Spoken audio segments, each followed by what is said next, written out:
Bonjour à toutes et à tous. Dans cette interview, nous allons parler de la cause animale avec vous, Camille Hotz. Vous êtes chargée de campagne chez L214, au cœur de l'actualité, puisque en ce moment même, il y a débat sur une future loi. On parle de poules en cage.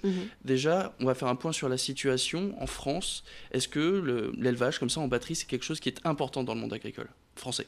Alors effectivement, ça représente 69% des poules qui sont élevées pour la production d'œufs en France.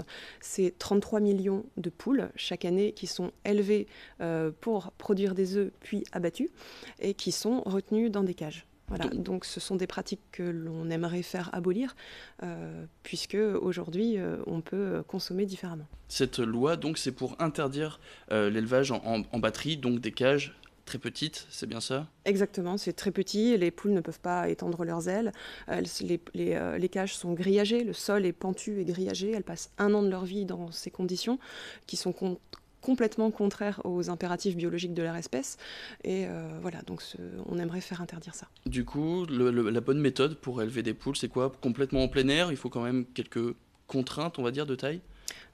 Nous, on prône l'abolition de toute exploitation des animaux, donc dans l'idéal, mais un idéal qui n'est pour l'instant évidemment pas atteignable pour l'instant, on aimerait que les poules ne soient plus élevées pour la production d'œufs, puisque quel que soit le type d'élevage, elles subissent des mutilations, que ce soit en élevage bio, plein air ou en cage, elles subissent des mutilations comme les pointages du bec dès qu'elles sont poussins pour éviter les picotements entre elles, le cannibalisme.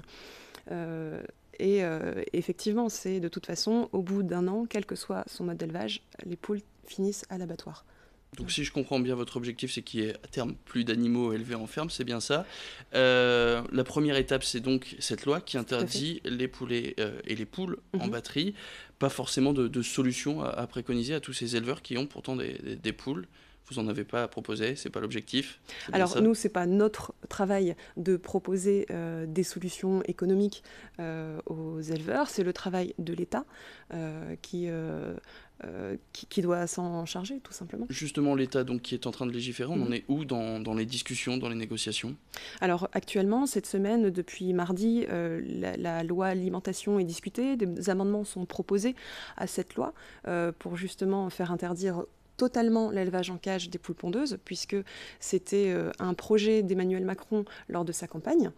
Aujourd'hui, certains politiques, notamment les rapporteurs et certains ministres, vont un petit peu à reculons en disant non, on va plutôt écouter la filière qui, elle, défend des intérêts économiques extrêmement puissants. Nous, on est là juste pour défendre finalement l'intérêt des victimes de ce genre d'élevage. Et voilà. Ce qui veut dire que même des élevages bio ou les poulets en plein air, tout ça, vous y êtes opposé, si j'ai bien compris. Alors, personnellement, et les personnes qui composent les équipes de L214 ne cautionnent pas non plus ce genre d'élevage. Ce n'est pas quelque chose que l'on promeut. Toutefois, on sait très bien que de manière pragmatique, la première chose qu'on peut arriver à faire, c'est de cesser certains types d'élevage, notamment le plus dramatique pour les poules, celui en cage. Donc on va parler maintenant forcément de la FNSEA, le syndicat agricole, qui répond un peu à vos accusations en disant que vous prenez toujours un cas isolé, que vous êtes un petit peu... Oui, alors j'ai plus les termes exacts, mais oui, vous prenez de cas isolés. Cette vidéo, notamment avec Sophie Marceau, donc les fait réagir. Vous, le fait que vous preniez un cas isolé, ça vous fait sourire? Oui, ça me fait sourire parce que ça fait quand même beaucoup de cas isolés. On a montré plusieurs images depuis plusieurs années qui du coup représentent des centaines de milliers de poules qui vivent dans ces conditions sur 33 millions. Alors on pourrait très bien faire le tour de tous les élevages de France.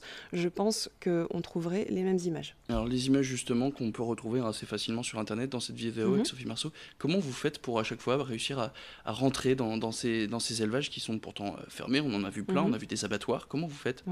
Alors ça dépend, il y a des lanceurs d'alerte qui travaillent dans ces établissements, que ce soit les abattoirs ou les élevages, et qui nous alertent, qui nous disent par exemple dans un abattoir abattoirs, ce qui se passe, c'est quand même un peu moche. Je ne suis pas tout à fait d'accord. Par exemple, l'exemple de Mauricio Garcia Pereira qui a souhaité témoigner à visage découvert sur les conditions de travail, l'abattage de vaches gestantes, etc. Donc voilà, donc nous, on les aide à se procurer les images qu'ils nous renvoient. Ça peut être aussi des militants qui se proposent d'aller dans les élevages, effectivement, de manière illégale, mais c'est la seule manière pour l'instant de pouvoir pénétrer ces endroits, puisque ce sont des boîtes noires. Et vous parliez aussi d'appel. Il y a une autre vidéo, elle qui est parue cette semaine, l'appel de Brigitte Bardot et de Rémi Gaillard, le youtubeur, à installer entre autres des caméras de surveillance dans les abattoirs. Les abattoirs, c'est aussi un sujet sensible en ce moment. Tout à fait.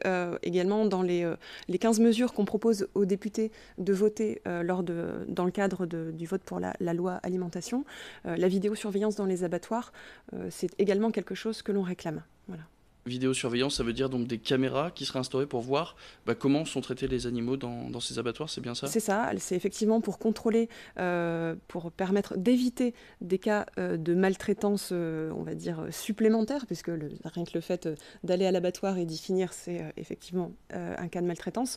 Mais parmi les enquêtes qu'on a diffusées, notamment je pense à l'abattoir d'Oudan, il y a des sévices qui sont supplémentaires, qui sont intentés envers les animaux, des coups, beaucoup de ratés à cause de matériel défaillant.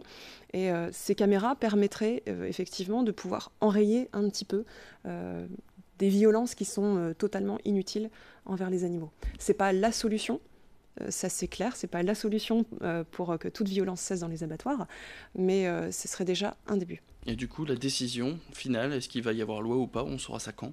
On saura ça d'ici la fin de semaine. Eh ben, on verra ça, on va suivre ça avec attention.